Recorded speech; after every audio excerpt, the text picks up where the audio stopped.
Hi everyone, welcome back to my channel. Today's video is kind of exciting for me because I've never done one before. Well, I've kind of done one before, but I've also not. And it is my 2014 favourites. Obviously I've done monthly favourites, but I've never done a full year of favourites because I only started my YouTube channel in like May or something. So it just hasn't been over a year since then. I wrote myself a little list so that I don't just ramble on for ages because I know that I can do that and I've probably already started doing that. So I'm just going to jump right in. My first favourite is eyeshadow palette and hands down has to go to the Lorac Pro palette. I love this palette. I pretty much use it every day. It has the only colour that I've ever hit pan on, which is cream. It's perfect. It's got mattes, it's got shimmers, it's got like colourful ones, it's got full neutrals. I just love it. Love it, love it, love it. You can get it on Amazon if you live in Australia and it's the same price as the US and then shipping's like maybe $5. It's totally worth it. Go and get one. My favourite eye primer of the year has definitely been the NARS Smudge Proof Eyeshadow Primer, but I can't find it. What a fail. I just looked all through my drawers and I have freaking no idea where it is, but it's amazing. I've had it since maybe January this year and I've used it like every day and it's almost used up, but like a year, that's pretty good. It cost something like $39, which is a lot, but whatever, it works and it's freaking good, so I don't mind.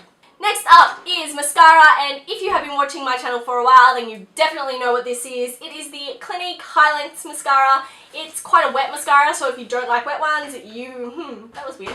If you don't like wet mascaras, you won't like this, but it's got also one of those little like plasticky, I don't know, like weird ones. Not like a traditional wand, but I love it. It's so good, but I just can't afford to keep replacing it every 3 months in Australia, so I'm moving on to other things. But this has been a favourite for this year, especially since my honeymoon I bought 3, so that kept me going for a little while. For eyebrows, my favourite is, it's the Sephora waterproof eyebrow retractable pencil in Midnight Brown. I love it. This is my second one and I've almost gone through it all. I'm going to be devastated when I've gone through it all. In fact, when I go to Sephora on Saturday, I'm going to have to buy maybe 2 more because I can't go there all the time. But I only actually really started filling in my eyebrows this year, so I guess that's a favourite, filling in my eyebrows, because now I can't not do it. Like, I look at my face and I'm like, oh, that's not complete because my eyebrows aren't done. So I guess filling in my brows is another favourite. For lips, I've got a little lip combination that's my favourite and I should be wearing it now, but I just filmed a tutorial of this makeup, which is my wedding makeup, just PS. And it is the MAC lip liner in Boldly Bare and paired with the MAC lipstick in Japanese Maple. It's just a nude lip, but I really like it. It's a bit like darker than your traditional nude lip. It's not like concealer lips or anything, and it's just good. I just like it. Oh, I forgot an eye thing. My favourite eyeliner of the year has to go to the Maybelline Master Precise Liner. This stuff is the bomb titties. It's so good.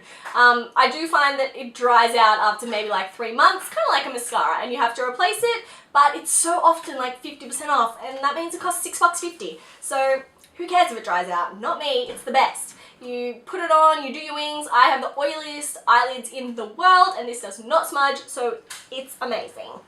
My favourite concealer of the year is the MAC Pro Longwear Concealer, and you can see that I've loved this one. It's almost gone and I think I got it maybe in January. Okay, that's kind of bad because they say the use by date is like 6 months, but I'm still using it. Oh well. It's not like breaking me out or anything, so whatever, it'll be done soon anyway. 6 months, like that's nothing, that's crazy. Favourite foundation, I'm sorry, it is a high-end foundation. It goes to my NARS Sheer Glow. I bought this on my honeymoon and I know that I should use it because it was expensive, but I feel like because it was expensive I have to save it for special occasions.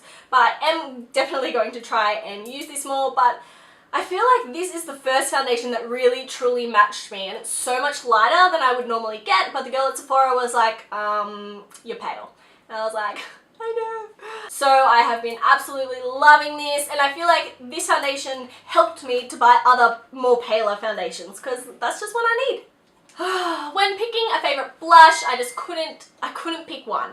If I was doing these favourites a month ago, then picking one would be easy and it would definitely go to Milani Luminosso, which is this peach color. I also bought this in the US, and I kind of bought it on a whim because everybody was talking about it and saying how amazing it was, and I was like, oh, peach colors don't look that good on me. I love peach colors now. I want to wear them every day. They're so good. I love them. I think I just had to get like kind of the right kind of peach, and Milani Luminosso is it. Now, as I said, this would have been my only favorite, but I've been watching Kathleen Lights and she's so amazing, and she recommended NARS Madly. This is a freaking expensive blush, and it looks like nothing in the pan. It looks like skin tone. It looks kind of like bronzer, but oh my, it's so pretty. When you put it on, it's just like natural glow. And I feel like that's what everyone in Australia wants, like natural glow. Well, not all the time, but like sometimes at least, especially when you're pale and you don't get natural glow. So NARS Madly, madly in love. Contour is a tough one because I did this whole comparison between the Anastasia contour kit which I have and the Australis contour kit which I have, and I came to the conclusion that really they're pretty much the same. I mean, there are some differences, obviously. I mean, one of them's high-end and one of them's not, but like really, the Australis one like stacked up really, really well against the Anastasia one. So I was like, oh, they're pretty much the same. The Australis one, at the time, I felt like it might even be a little bit better, which was crazy. But then, as the months went on, I just found myself reaching and reaching for my Anastasia one, so I had to put them in my favorites because it's what I've used the most. And what I do love about this is that you can like replace the pans. So I mostly use this one and this one. In fact, I hardly ever use any of the others, which is a bit of a fail. I should just replace them. But when these run out, I know that I can just buy that one thing. And I don't have to worry about going out and buying a whole new contour kit, which is pretty amazing. Very last thing is my perfume favorite, and if you've been watching my channel for a while, then you'll know that I'm obsessed with perfume at the moment. So obsessed, like I can't get enough. I've got like 500 million back there and I love them all, but my favorite has to be Ralph Lauren Romance. This is one I think that I wore at my wedding, and this little bottle is pretty much finished. Which is lucky because my dad bought me 100ml size for Christmas, which is awesome. But I really love this. It's just like a really nice, fresh kind of smell, and that's the kind of thing that I like. Alright, so that is all of my favourites for 2014. Please leave in the comments below what your favourites were, because I'm always in the market to check out new products that people love. Please give this video a thumbs up if you liked it, subscribe, and I'll see you next time. Bye!